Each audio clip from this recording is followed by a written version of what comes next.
Okay students, let us start some impulse numericals.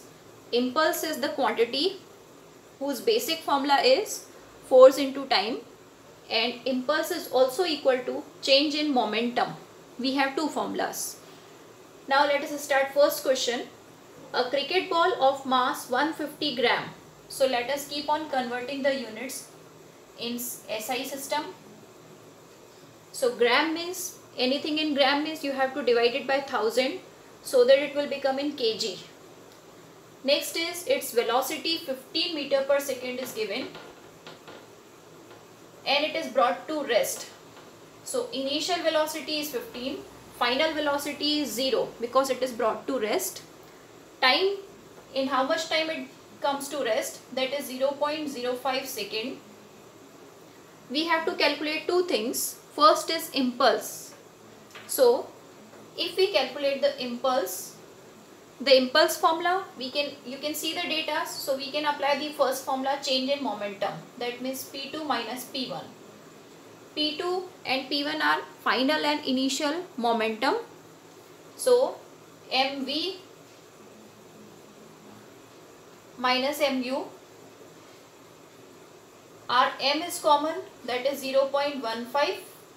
okay, the mass of the ball, final velocity is 0, initial velocity is 15, so 15 into 15 we have to do basically, so it will become, because of 2.25, the answer is 2.25 in negative term, negative sign. And the unit of impulse we can make with the help of momentum only. Momentum's unit is kg meter per second, so impulse unit is also kg meter per second. First part is this done. Second part is that we have to calculate the force, average force exerted by the player which is stopping the ball.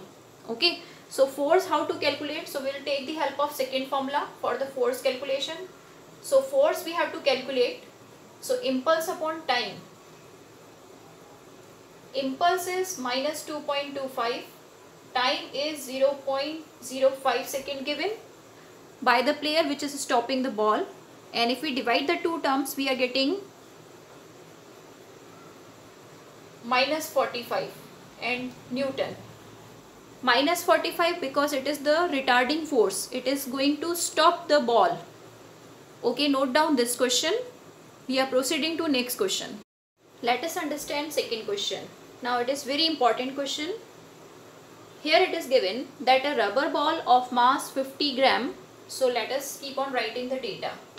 Mass is given 50. 50 means 0.05 kg. We have to divide it by 1000. It falls from a height of 1 meter. Okay. Let us draw the diagram here. It's this way. Suppose it is the ground position. Now what is happening? Initially this ball is dropped from the height of 1 meter. So this ball comes down. So what is the height here? That is 1 meter. Ball is dropped, that means free fall. For free fall the initial velocity is 0. Final velocity we don't know. Okay. Now what is happening? The ball is rubber ball. So when it is dropped from 1 meter, it will touch the ground and then it rebounds to a height of 0.5 meter. Rebounds. That means now from here again the ball moves up. Suppose it reaches at this height 0.5 meter at this height. So this height is 0.5 meter now. So this is the ball's motion upward now. So the question you must have understood. Initially the ball is under free fall. So it is allowed to fall from u equal to 0 from the height 1 meter. Then just touching the ground, after that it rebounds to some less height, that is 0.5 meter. Okay, and here it stops. So here whenever the ball is reaching the highest position, final velocity is always 0. Okay, so these data are clear now. Find the impulse and average force between the ball and ground if the time for which they were in contact was 0.1 second. Okay, so now what is happening?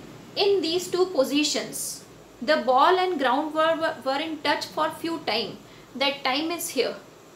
Okay, for that time, how much change in momentum took place in the ball? Because we have to calculate impulse, so we will calculate it with the help of impulse equal to change in momentum. Okay, we are going to calculate impulse with the help of change in momentum. Okay, so change in momentum means here two velocities are missing of the ball when the ball was in touch with the ground. So what are the two velocities? You see, for first case, initial velocity is given when the ball was away from the ground, and as soon as it touched the ground, we have to calculate this final velocity. So how do we calculate this final velocity? We will be needing v square equal to u square plus 2as formula. Okay, let us start calculating. V square we don't know, u square is 0 here, plus 2, gravity, that means acceleration is 9.8, and height or displacement is 1 meter. Okay, these are substituted. So v square is coming 2 into 9.8 means 19.6. So v is coming 19.6, root 19.6 meter per second. So here the velocity we know, root of 19.6 meter per second. This we have calculated for the first case. Okay, u0, height given, gravity given 9.8. So we can calculate the final velocity when the ball will firstly touch the ground. Then here it is written that ball and ground were in contact for 0.1 second. Okay, so during that time, how much change in velocity took place in the ball? So now here also some velocity is there that is missing. So here the velocity we have to find out. Okay, now for this journey, the ball started from here and it reached this position. So final velocity is 0. Initial velocity we don't know. So here this part is initial velocity. Okay, this part is initial velocity. Let us solve it this side. How to solve this initial velocity? Again using the same formula. V square equal to u square plus 2as. V square is 0 square, final velocity. U square we don't know. Then since the ball is going up, so it is minus 9.8 acceleration, and height is also given 0.5. Substituting 0.5. So now u square we have to calculate. 2 into 0.5 is 1. So only 9.8 is remaining here. So u square equal to 9.8. U is root 9.8 meter per second. So we got this velocity also, root 9.8. That means what is happening?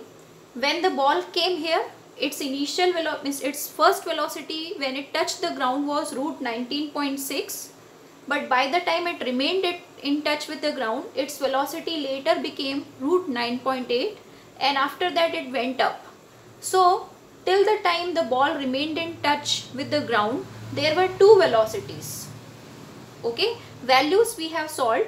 Now directions also we need to solve. So directions are very simple. Here the movement was downward. So final velocity direction is downward. We can show the downward direction. And here the ball was moving upward. So this velocity root 9.8, its direction is upward. Okay, these are two different direction velocities, and since these are velocities, so we need to mention the direction also. Okay, now as I have told you before also, we should convert them firstly in the same direction. Okay, we should convert them firstly in the same direction. So suppose downward direction I am selecting, so this is okay. If upward direction u is root 9.8, then in the downward direction it will become of negative value, minus root 9.8. Okay, now come to impulse calculation. Impulse is change in momentum. Change in momentum means mv minus u. Final momentum minus initial momentum. Okay, now mass of the ball is given 0.05 kg. Okay, Now when the ball came in touch with the ground, initially the ball was having this speed and finally the ball is having this speed. Okay, so we have to just put both the values. So we will start with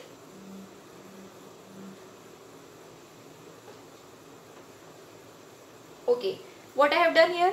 What is the final velocity of the ball?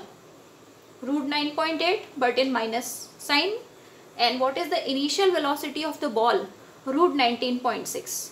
Here v and u are changing because you can understand ball की initial velocity जब वो ground के touch में आई ये है, तो we can call it now u.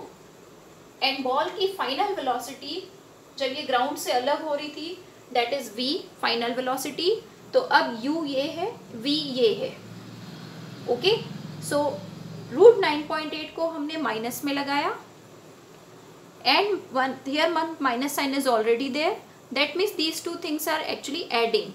But before adding, we should solve the roots. So 19.6 root is 4.2 around, and 9.8's root is 3.1 around. If we solve this impulse, it will come 0.378 kg meter per second in minus direction. Okay, now we can write the answer in both the direction. You can see we solved the question in the downward direction. In downward direction, the impulse is coming minus 0.378, or we can also say that in the upward direction, the impulse answer is plus 0.378. So this is our last answer of impulse. In the same manner, we can calculate the force also. So obviously if impulse is calculated, so for calculation of the force only time is needed. Time is given in the question. Force calculation is done here. Force into time is impulse. So if we need to calculate force, it is impulse upon time. Impulse is already calculated here, 0.378. Time given in the question is 0.1. If we divide it, let us remove the points. If this point is removed, 1000. If this point is removed, then 10 will come. Finally, it will come 3.78 Newton. Note down this question. Now, in this third question, there is a graphical question. As you know that impulse is connected with force and time. So, it may happen that some force time graph is given to you for some object's motion, and then you have to calculate the impulse. Okay, so the meaning is whenever impulse is to be calculated from force time graph. Okay, so since impulse is force into time, so y-axis into x-axis means area. You have to calculate the area of ft graph. Then that area of ft graph is equal to the impulse. Okay, so let us start calculating the area of this graph one by one. So you can see that here the graph is increasing, then parallel, then decreasing. So let us divide the graph into these three parts, first, second and third. Let us calculate the total area. So area of first portion, area of second portion and area of third portion. Let us start. So area 1, area 2, area 3. Now area 1 is a triangle. Triangle's area formula is half of base into height. So base is 2 and height is 4. In the same manner, second area is rectangular.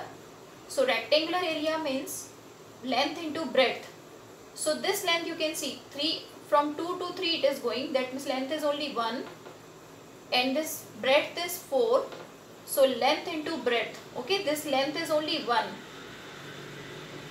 After that, area third is again triangular. Triangular area means again half of base into height. Base is 2. Okay, because it is 3 written, it is 5 written. So base is only 2 digits or 2 units. Into height is 4. Clear? So this way we have applied all the area formulas. After that we need to simplify. 2 cancelled. Here answer is 4. Here also answer is 4. Here also answer is 4. So total answer is 12. So since the total area is coming 12, so impulse is equal to 12. So first answer we have calculated that impulse is 12 kg meter per second. First part is calculated. Okay. Now second part is that we have to calculate the final velocity. Okay. Now whenever impulse and velocity terms are to be interconnected, so which formula to use of impulse? So you know already, the second formula of impulse is change in momentum, in which the velocity term will come. So impulse is given 12, which we have calculated from the graph. Mass is given of the body 2 kg. Okay, kg means it is proper unit, we have to only put 2 here. Okay, velocity final we have to calculate, initial is 0. So this way final velocity will come 12 by 2, that means 6 meter per second. So this way we calculate the final velocity also.